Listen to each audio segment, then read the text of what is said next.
I don't think Portugal were ever going to do to Morocco what they did to Switzerland. They've already shown that Morocco, haven't. It's that old stat again about only lost one goal to an own goal, not to an opposing player. To be in the semi-final of a World Cup with the squad they've got and to have achieved that, it's just incredible. And the injuries, and the 120 minutes plus penalties from the game before. That's an amazing feat. I think from Portugal's point of view, Ronaldo clearly wasn't going to play. I think they morphed back into the Fernando Santos side that we knew. But why would they do that? With the momentum of what happened I just think, we saw, again, I'll go back to what I said the other day on the show, was a false dawn for Spain, was a false dawn for Brazil after magnificent performances.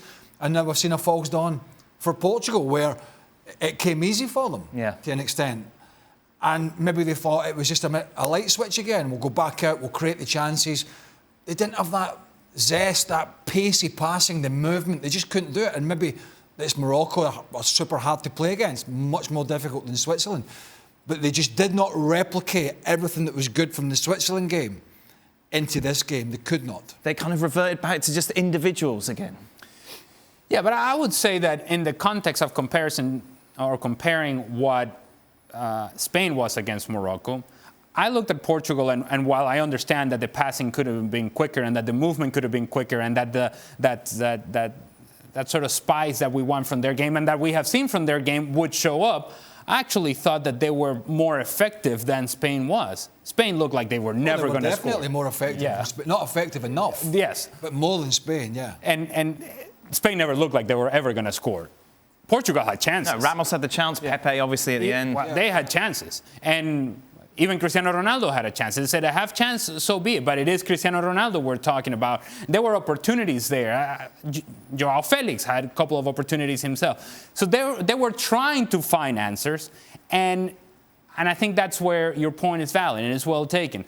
The fact that when they got desperate, when it became about problem solving on the field, that it wasn't as easy as it had been against Switzerland, yes, they became individuals and they became sort of this team that fragmented in the attack. So rather than having those quick combinations, now you're getting desperate. You're just lumping balls in, or you're just trying to squeeze balls in spaces that are not quite there, or you're trying to dribble players that dribble into positions in which now you draw yourself out of spaces. And I just think that Portugal got to the point to where they had no answers. And they were looking around, and that guy didn't have the answer, that guy didn't have the answer, and now, well, Cristiano's going to have the answer.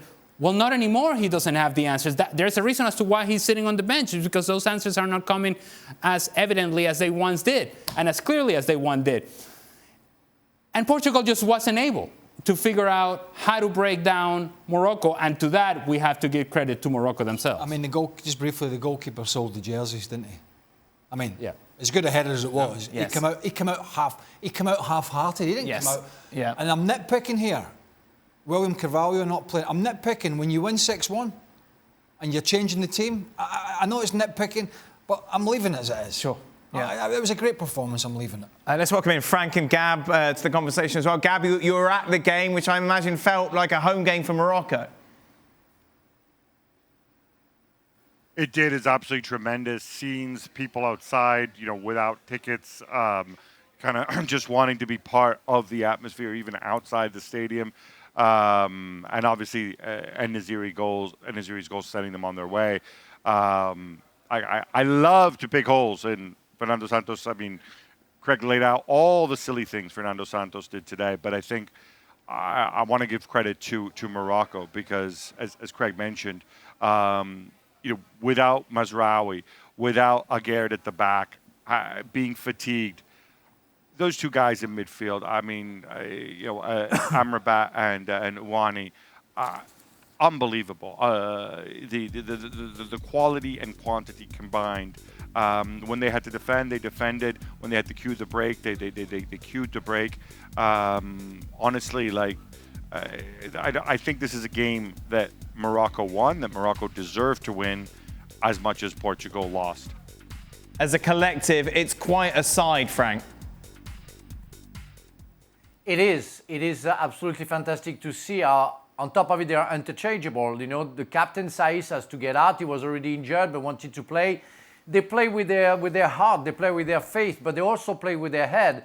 The coach was a kind of a new coach, and after Ali Lodzik was resigned, he put a tactic in situation, in position which works perfectly for them. Where defensively they're absolutely fantastic. As Craig mentioned, it's been a while since they conceded a goal. It's again another clean sheet, and the last goal they conceded was a non-goal. So everything works perfectly.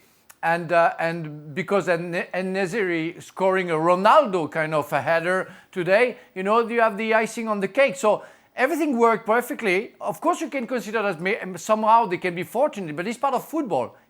Getting your chance when you need to get the chance, and when you need to be fortunated, and when you need to perform, and it's part of football. On top of it, if Da Costa makes the mistake on the picture that we see now, you have to talk about Bunu. I mean, that guy, the Moroccan goalkeeper, is absolutely exceptional. And without a goalkeeper like that, you cannot go to semi-final. He is the right goalkeeper. So everything works for Portugal. I have to say I was a little bit disappointed by Portugal. What I saw against Switzerland, it's exactly what we want to see from Portugal. We didn't see it again. And that's sad, because they have all the talents for that. But there is a certain way to play. And the first 30 minutes with a tiki-taka kind of boring stuff, I say, what's going on? Why are they going back to that, where they showed against Switzerland that they can be more effective playing more vertical? And we didn't find that today. It's interesting what Bruno and Pepe had to say after the game. They were not happy with the referee's performance, saying that he wanted Argentina to win the World Cup. Oh, okay. Hence, he was very much favouring Morocco. Oh, is that it? Well, I didn't quite see that myself. No, I don't think there were any sort of. Unless I missed something and it was just another. Somebody has to tell Morocco this World Cup's about goals, excitement. But that's not the way they're going to get it done. Clearly, but they're not Greece of the Euros many years ago, who were just stoic and sat in. They've got a real threat on the counter attack with pace and physicality. But no, I didn't see the referee. I mean, that's sour grapes 2.0, isn't it? Because this was about Portugal being. And I would also say, in regards to Morocco, that today their line of confrontation was higher than it was against Spain. That it was almost as if they said, okay, we're going to defend, we're going to be tight the way that we have been, but we're going to give ourselves a real chance in the counter, in which we don't have to go 80 yards to create a chance. We have to go 50 yards, 40 yards. But when we do that, we're going to commit some numbers going forward. And so I see the fact that Morocco have been defensive, and that's the way that they're going to play. But at the very least, there is a willingness that we're going to be conservative, but if there's a chance for us to go, we're going to go. And they had themselves chances in the counterattack where they could have put this game away from any sort of stress. The other thing that I would say about Morocco, none of this makes sense. None of this makes sense about Morocco. Because when you talk about the preparation for a World Cup, it is not ideal preparation that you change managers with 3 months to go. Because if indeed you're going to be conservative, if indeed you're going to be about being organized defensively, well, you need to work together to do this. It doesn't make sense that they're able to do what they are doing so far. It doesn't make sense as to how Amrabat all of a sudden is a world-class player. This is a mid-table sort of guy, all right, that is playing like a great elite player. Where is this coming from? I have no idea, but Amrabat has been outstanding. I think Gab was Gab booing you then? I would like the referee to go in, or Pepe to go in and see the referee, tell him how bad he was, and say, well, listen, you can talk about missing out in semi-finals and World Cup finals, but I didn't miss a header at the back post from 6 yards. Right at the death. All he had to do was get it on target, and he couldn't. Gab, you're making noises. Oh, no, just I'm a big Amrabat guy, and obviously Ali doesn't watch a lot of Fiorentina, which admittedly are mid-table in Serie A, so that does support I said mid-table kind of team, right? I said mid-table kind of team, right? Mid-table kind of player. He's in a mid-table kind of team. Okay, all right. Gab, did you think the officiating was suspect? Batistuta's club. I don't even want to call them mid-table. No, look, it's funny because, as you may have heard, Jules and I sat down with Pierluigi Collina before the World Cup, and his job is to pick referees for games. And in the past, it used to be very, very simple. Like, okay, you could officiate in the round of 16, and then if you were from a country that's in the quarterfinals or forward, you wouldn't officiate anymore. And what they've done now is they said, this is silly. We should be grown up enough. Argentina are in the other half of the draw. If there's an Argentine referee that we think is very good, we feel comfortable using him. Why shouldn't we? We want to get the best referees there. So they knew this was coming. Fernando Santos acting all surprised. Why is there an Argentine ref here? Well, you know what? Should have listened to the Gab and Jules show interview with Colina. He would have told you. Yeah. By the way, it happened in the last World Cup too. Yeah. It's absolute nonsense. If you want to make sure, if you want to make sure that Argentina win it, then what you do is you knock out France in the last round, you knock out Brazil in the last round, you knock out England. You get all surgical about it. You don't go and, with all due respect, knock out Portugal. And we haven't even addressed Cristiano yet, have we? Well, let's address him, Gab. Is this the last time we'll see him on a big stage? I don't think so. I think he wants to give more. I think he has more to give. What does he have more to give, Gab? I was really surprised. Well, he's had an absolutely rotten 6 months, but in the season that ended not in 2012, but in June of 2022, he finished as the third top scorer in the Premier League. There's a lot of center forwards in the Premier League, which is the best league in the world, who score fewer goals than Cristiano. So Ten Hag's got it wrong. I think he can still go and help somebody.